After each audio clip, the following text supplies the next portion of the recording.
Chinese student Zhang Yingying went missing from the University of Illinois at Urbana-Champaign more than 40 days ago. Since then, another student, 28-year-old Brendt Christensen, has been charged with her kidnapping. However, Zhang Yingying has not been found, and the FBI says she is presumed dead. In court on Thursday, Christensen pleaded not guilty, and his trial could last up to 1 year. The slow progress and lack of results in the investigation has led to anger and outrage among Chinese netizens. To discuss the issues of the case and more, today I'm happy to be joined in the Beijing studio by Anna Tangen, author and columnist, Edward Lehman, managing director of Lehman, Lee & Xu, and Flora Liu, China representative of the Higher Education Consultants Association. We should also speak to Michael Zhang, attorney at law, via telephone. That's our topic. This is Dialogue. I'm Yang Rui.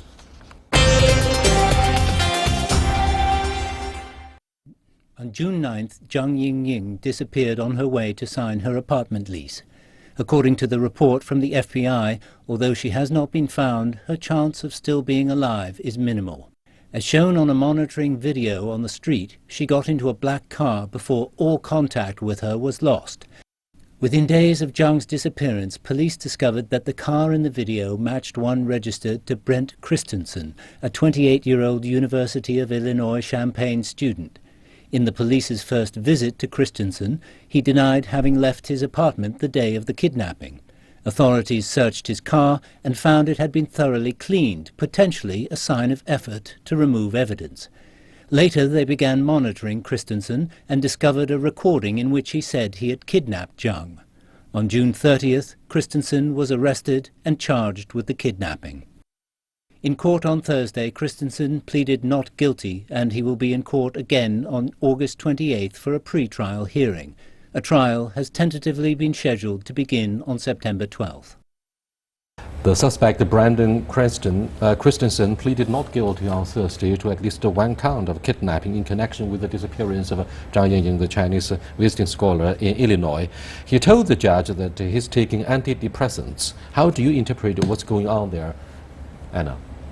Well, I was a former prosecutor and defense attorney. Obviously, if the body is found, and they'll need to find the body in order to collect evidence and show that there was a crime committed, they're setting up a secondary defense that he is somehow mentally incapacitated and was not responsible for his actions. This would be a standard process for any defense lawyer who was involved in this. Edward, what do you make of the latest?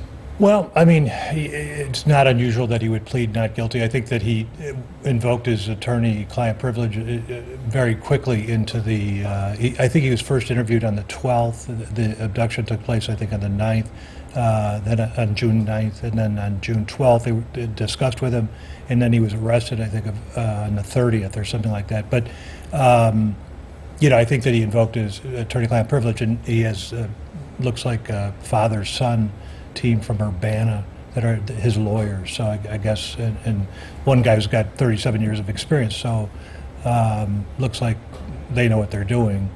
You know, and it's his right to do that. I understand it's very frustrating for the Chinese that want to see justice, but at the same time, they have to go through the process as well. Flora, are you surprised that in the United States the suspect is also always presumed innocent? And what is your current focus? I cannot speak from the perspective of an attorney, but I can definitely speak from the perspective of former Chinese students who studied in the U.S.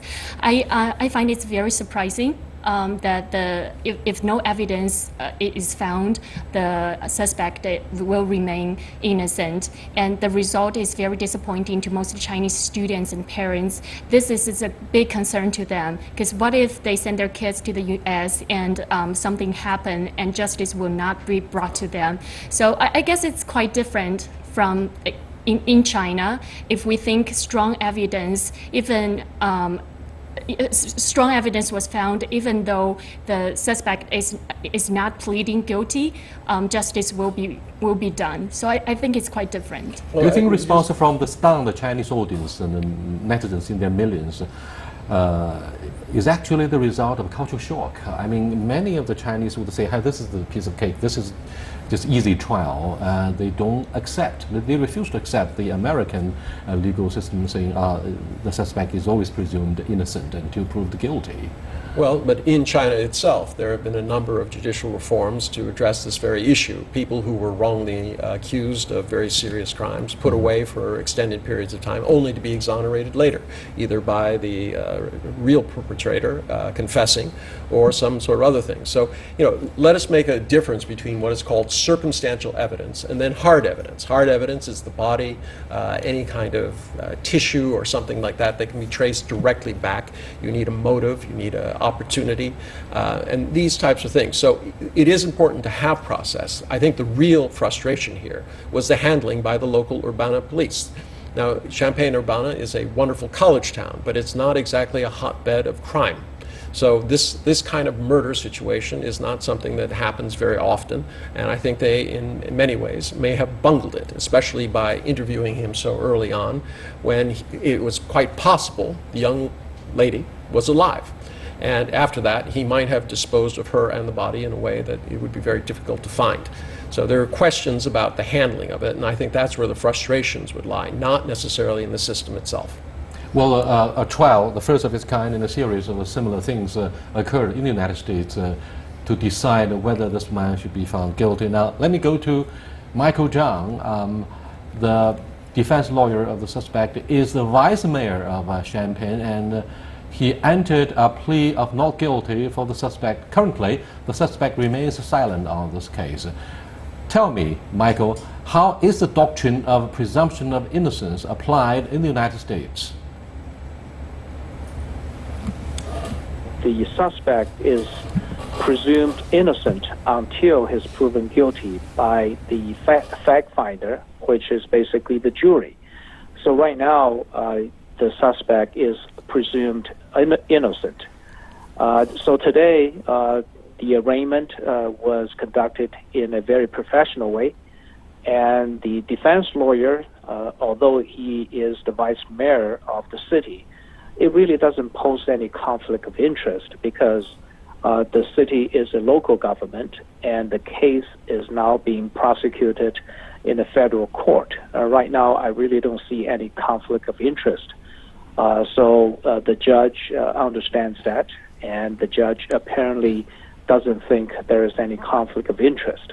So the case will go forward as it has been planned and has been instructed by the court. One thing I might want to add is, although the suspect is charged with the crime of kidnapping, which carries the maximum sentence of life imprisonment, but right now, under the U.S.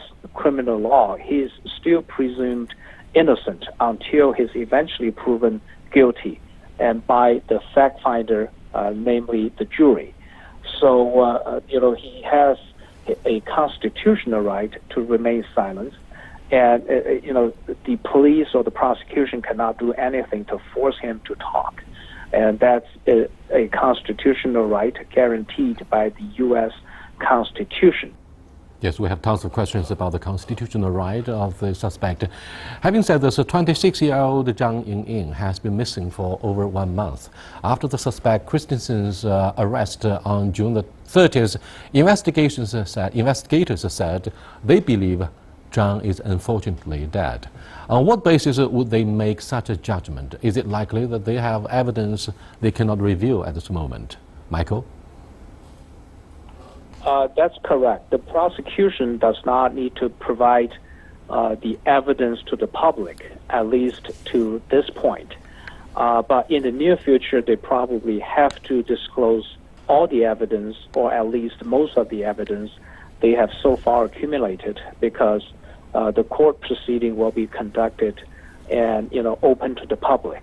So I don't think the prosecution can keep the secret for too long. But right now, they really haven't released much information because the law does not require them to release that much information. To convince a grand jury, they really only need to convince the majority of the grand jury and not 100% of all the jury members. So, I don't know, based on what they assume Yingying Chen is already dead. I'm confident they probably have enough evidence for them to reach the conclusion. But apparently this time, at least at this point, they have not accused or charged the suspect with the crime of murder. They only charged the suspect with the crime of abducting and kidnapping. So I don't know whether they have sufficient evidence to convince the grand jury that Yingying Chen is already dead. So instead, they didn't go that route, and they chose to charge the suspect with abduction and kidnapping. But who knows? In the future, they, once the trial has begun, they may continue to do investigation, and they may have new evidence or witness in the future. Once they have that, they can always amend the charge. So it's possible and potentially possible that the suspect may be charged with a crime of murder or even intent to murder. But right now, the suspect, I don't think the prosecution is confident enough that they have enough evidence to charge the suspect with the crime of murder. Obviously, what happens in Urbana-Champaign, Illinois, is not just a legal battle, it's a war of attrition. The suspect is currently charged with kidnapping, and the charge has been made under U.S. federal rather than Illinois state law. So, Michael, if convicted, what penalty would he be facing? Right. As the judge was indicating to the suspect, Mr. Brendt Christensen, today, that he's been charged with the crime of kidnapping, and kidnapping is a federal crime and carries a penalty to the maximum penalty of life imprisonment. But whether, first of all, whether the Mr. Christensen may be successfully prosecuted, that remains to be seen. Although right now all the evidence points to that direction. But once he is convicted by a jury unanimously, and then he will go through a sentencing phase. So at that time, the judge will have the final say in terms of whether he will be sentenced to life in prison or there will be some lesser sentence. There is a range the judge can make, based on all the evidence, including the opinion from the victim's family and all the circumstances. But right now, it is really too early to see whether the suspect will be for sure convicted or he will be sentenced to life in prison. But right now, the suspect is very well aware of his sentence and possible sentence and conviction, and that may carry a maximum sentence of life imprisonment. Court hearing aside, Flora, what would you say to parents of the victim at this defining moment about the uncertainty of studying in the United States? I mean, so many Chinese students, visiting scholars were murdered or they were hurt one way or another, and there are so many bad stories about what could happen in the United States where gun-related violence occurs every day, every passing day. So many have been killed each year. So do you think this is obviously an obsessive concern for Chinese parents and prospective Chinese students? Yes, it's definitely a concern, and this case is especially devastating to most people because it happens in a supposedly safe college town in the daytime, and the suspect is a PhD student who's supposed to be very intellectual. And so most parents, students now realize that safety is always relative. There's no campus school versus dangerous school. Parents used to think schools like USC or schools in a bad neighborhood is not as safe, but right now they have changed their mind. But I also want to warn parents and students from China, be aware, but do not be afraid. There are ways to protect yourself, like never get on a stranger's car, or take a photo of the plate number of the car before you actually get into even in a Uber, and keep posted about your whereabouts. What do you think of such measures of protection? Will they work? Yeah, I think they will. I think that statistically, and I want to say I'm from the state of Illinois, admitted to practice in law in the state of Illinois, and I'm very sorry for the Zhang family, and my heart is open to them, and they're in our thoughts and prayers. But I think statistically, this is very small instance. There's 5,600. It's the largest Chinese community of students at the University of Illinois at Champaign. There are currently 328,000 Chinese students who are enrolled in American colleges and universities during the 2015 and 16 academic year. Right, but for any university, supposedly this is the largest, 5,600 at one place. You might know better than I do, but that's what I've read at least. And so there, at least the one thing I can say, having watched this over the years, is there's more connectivity, I think, with Chinese that are at universities that are becoming a part of the community. In the past, we've looked at there was an instance where someone one Chinese actually killed another Chinese, got in an airplane, came to Shanghai, and it was discovered that this murder had happened. And this person was not missed for that period of time. The Chinese were the ones who found out about it. So, there's a disconnectivity sometimes with Chinese nationals at the universities, and I think that's what's really important, and I think technology allows them to do that.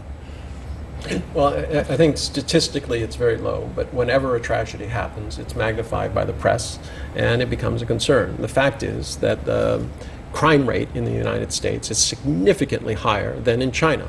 And this is always a surprise to Chinese people. They say, well, the U.S., it's a middle-class nation. It's very educated, all of these things. It's also a nation of immigration. There are illegal immigrants who are involved every day. That is not true. That is a myth perpetuated by Donald Trump. There is no statistic that says that immigrants are more likely. In fact, it is the other way around. It is people who have been in the country, who are from impoverished areas, mostly in inner city areas, that are the ones who are committing it. People who come to the United States are less likely to commit a crime because they are immigrants. They're there voluntarily. It is people who are dissatisfied with society and see no hope. Those are the ones who are most often to commit crimes. Well, this is the protest from a patriotic guy. No, it's not protest, it's facts. What about the issue of drugs and firearms in the United States? Firearms is protected by the Second Amendment, by the way. It is. Thousands of people got killed each year. Sure. In gun-related violence on the campus. The kids, in particular, have been killed. This is just heartbreaking news every day. We are tired. We are tired up. We don't know. We don't understand. It's a complicated issue. The Second Amendment is a complicated issue, and it's defended by a very big lobby group. But I also think that what Chinese sometimes don't know is that, and what I try to explain about living and working in Beijing is that you can pretty much walk anywhere and pretty much be safe, except for maybe traffic accidents or something else that would be an accident. But not so much harm would come to you. In America, it's different. So, I grew up in Chicago, and there were parts of that neighborhoods that you would not go into, and I would know because I was from there. But it's difficult if you're just coming to the city for the first time to know what's a safe place and what's not a safe place, because you're assuming it's all like. Thank you so much. You're watching a discussion about what could have happened to Zhang Yingying, a visiting Chinese scholar in the University of Illinois, after she has missed from public radar for over 1 month, whether she's been murdered or not. We're discussing also whether this case should be a wake-up call for the legal system in the United States, which is so different from the Chinese legal institutions. We should be back in a short while. Stay with us, please. Welcome back. Now, despite the slow progress in the investigation, despite the expectations of thousands of Chinese netizens and viewers, China aspires to learn a lot from the rule of law and legal system in the United States. So what could happen, Anna and Edward, during the run-up to the final verdict between the defense and the procurator? So what do you think would be the most likely stories that we would hear continuously from the American media? From the media, they'll sensationalize it to the extent it's not something that's on the front page of the American press, obviously. Leading up, it all depends on what evidence is found. If they do find the body and are able to tie it back to him, it's a murder charge and he will face life imprisonment. If they do not find the body, it's purely circumstantial, and it's quite likely that he would not be convicted. If it was a murder charge, my guess is they're setting up for an insanity plea, that somehow he was under undue influence or duress and committed it in haste. Edward, I don't think it's possible. does Illinois have the capital punishment? You know, they do. They have suspended it. It was done away with in 2011 Yes. by order of the governor. Okay. They used to have it. There were, I believe, 18 people on death row that were commuted. Found. They commuted their sentences. Yeah. What do you make of the personality and the character of Brendt Christensen, the suspect? Yeah, I mean, hard to say. I mean, He's well educated. He looks quiet, and he seems to be a respectable guy on the campus.